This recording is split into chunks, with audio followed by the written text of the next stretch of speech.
So just continuing the informal conversations, right? That we've been having over the past. I had eased up on it because it was just getting a bit too much, right? But this is on the race conversation again. Remember, we can't stop the race conversation until the race situation actually stop, right?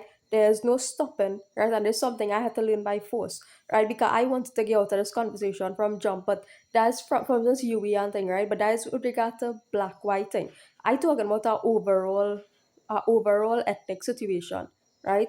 Ethnic meaning you could think about ethnicity with regard to your country, right? With regard to your race, your hair texture, right? Your culture, all these things is what ethnicity is, right? All of those things fall under the concept of ethnicity, right? So we're talking about this, but in a looser term, we could use the term race. Remember, we're still sociologists, right? So in a looser term, we could use the term race, right?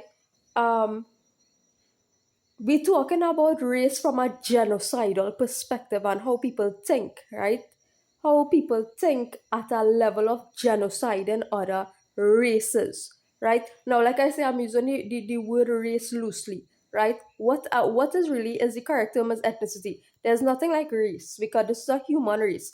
That's what race is, right? There's a jersey I have on right now, right? There's something marked on it. Race, human race, right? But ethnicity is the correct terminology that we're supposed to be used, right? So you could also use ethnicity to explain one country against another country, right?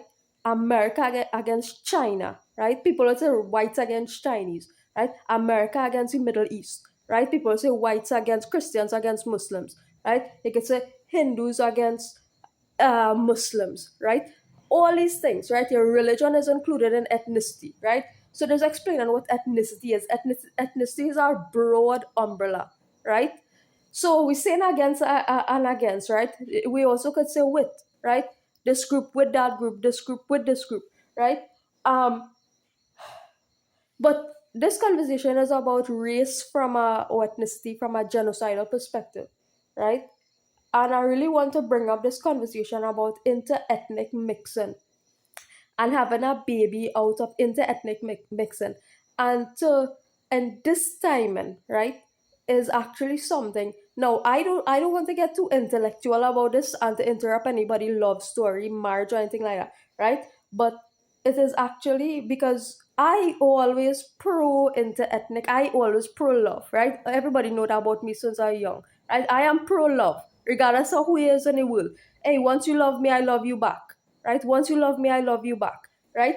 So from a ethnic perspective, I'm talking about, right? Meaning not caring about them thing, right? But like I've been discussing throughout my video series, there are certain underlying things, right?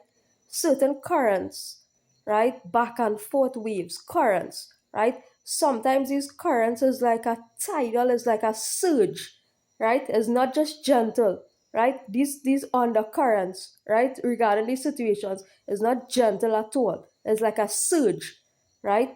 An electric surge, right? That's how it is. It's a shock, right? And information and knowledge that comes to you is like a shock, right? Regarding the undercurrents surrounding inter-ethnic relations, right? And even in situations of love, right? The currents, the undercurrents, right? Regarding situations of love in inter-ethnic relations, right? Such that even uh, enemies, right, are in love, right? Enemies are in love, right? Now, all wars in the world happen because of love or hate, enmity or love, right? Enmity or love, right? This is why all wars happen, enmity or love, right? Or enmity and love, right? So this has to do with genocide in certain groups of people, and inter-ethnic relations really has to do with dissolving one race, one ethnicity into another, or one race loosely termed into another. For example, you are pure white, right? Indian is a pure Indian. African is a pure African, right? Considered, right? One pure group, right, have a child with another pure group, right? You create something new, You create someone new, right? You create someone new. A baby is produced out of both of you, right? Two groups now are dissolved, right? Meaning that what you want to call purity, right? My purity as an African race, right? My purity as an Indian race, right? My purity as a Chinese race, my purity as a white, right? These things are dissolved, right? When two people of different races come together and produce someone new, right? Now, this is a word, right? Is a word, right? Not a word of caution. I didn't say word of caution, right? Is a word, right? To watch how you navigate these things because you don't want to produce a child who end up having identity issues, right? And this timing. This is what I have to say about that, right? Because at some point in this timing, your child is going to go on a search or a journey, right? A search or a journey, right? And I feel like at this point too, I'm not even encouraging people to have children, right? Because and I'm not saying to don't have either, but I'm saying it's nice to have children if you're married, right? Is the next step in marriage to have a baby, right? But what I am saying, right, is watch what you're doing in this time because there's an agenda happening at the time within the world that we live in and the time when we live in, right? So some people, right, because of the ethnic tensions are always actually on a high but is on a low, right? If people understand what I'm saying, right? Ethnic tensions within the world, right, is always at a high but is on a low, right? And you gotta understand this to understand it, right? There's an ethnic current always going on in the world, right? Even when things seem calm and normal, for example, in your country, right? We calm and normal, right? With TNT, we calm and normal. There's an undercurrent of ethnic tension that's happening under the surface, which does uh, influence how we act and influence outcomes, right? That does influence how we act and how we receive outcomes, right? So when we're talking about having a baby out of an interracial relationships regarding two pure races, supposedly pure because everybody is descend from something and mixed with something. But for the most part, for example, India, Indian, hey, you would consider yourself you're Indian, right? Africa, African, you're African, right? White America, you're white, right? England, you're white, right? Chinese, you're Chinese, right? So when a white now, right? For example, I get married to a white, right? I marry you, you marry me. We have a baby, right? That baby becomes kind of Indian, right? Real Trinidadian, kind of Indian, right? And white. And that baby gonna end up being white. Think about it. That baby gonna end up being white, right? And Indian is gone. I don't have a fear of losing Indianness. I just saying this is the outcome, right? This is the outcome. On the other hand, right? I marry a white, right? That baby, that a pure white that is, right? That baby is losing some of the whiteness or the purity of your whiteness, right? Think about it. Do you really want that, right? You as a person, right? Do you really want your child, right, to be less white than that white than that white could be, right? Because that white could turn out Indian, right? Real Indian and more Indian than me and more Indian than an Indian, right? So it's two sides and it's different possibilities, right? So it's asking you that question now. If you really want that baby, right? Do you want that baby, right? So there's an open conversation because I have a lot of forces blocking our conversation, right? So there's a question: Do you really want that baby, right? And do you want that baby, right? And why? And what's the reason, right? Is that baby going to really break hatred, right? Or are we really going to break hatred, or are we going to escalate hatred, right? And does it matter, right? Or is that a personal thing, right? Are we going to break hatred, right? Or are we going to escalate hatred in the world? Or does it even matter and that's only a personal matter between me and you, right? So that's a question, right? That you had an answer and I had an answer, right?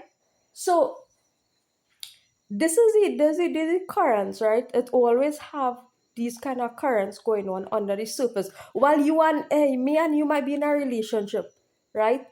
And it might just seem like, oh, there's a cute couple, they're in love. Oh, wow, there's a powerful love story, right? There's an age-old love story, right? There's a love story of the century, couple of the century, right? There's a couple of actually the eternal ages, right? There's a love story, right? Or they're so cute. That's a cute couple, right?